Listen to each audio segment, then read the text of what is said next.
The one that really hit me is Dr. Liu's book on propaganda. He wrote this in the 1960s. He talks about how in our technological society, one of the underlying features is that has emerged from the mass media and just the whole system really, is how powerless people feel.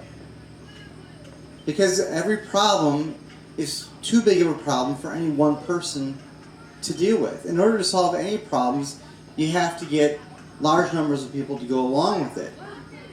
The larger the number of people, the more you're able to do. And the best way to get the largest number of people to kind of go along with you is through the mass media.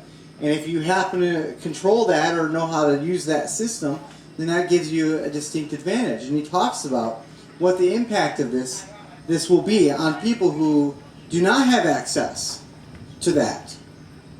And one of the things is powerlessness. And so what he says, the propagandist, one of the things that he's going to be able to bring to the table is to deal with the reaction of the people who are impotent.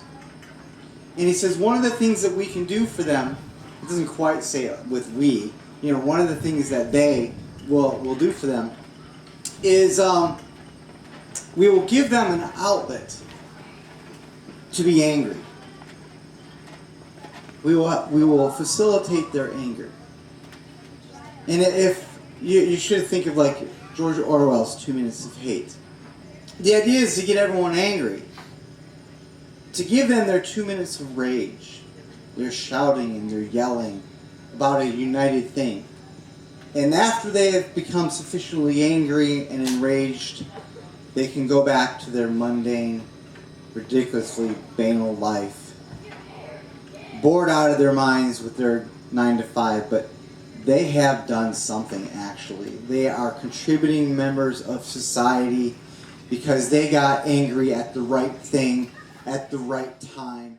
Have you noticed about every 2 or 3 weeks there's a new national outrage? And every outrage is national. So even if it's something that happens in some far off place that has absolutely nothing to do with the other 299 million of us, we all have to suddenly have an opinion. We all suddenly have to discuss this.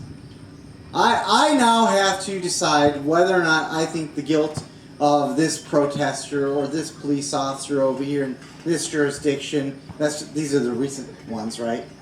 Whatever it is, insert your national outrage every 2 or 3 weeks like clockwork.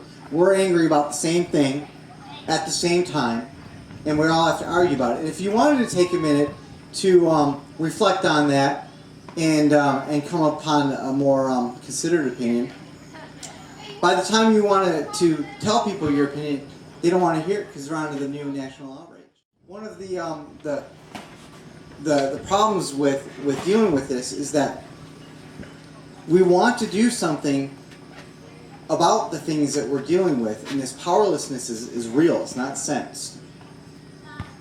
Because they want everything to be a national problem, because they want everything to require a national solution, or an international one.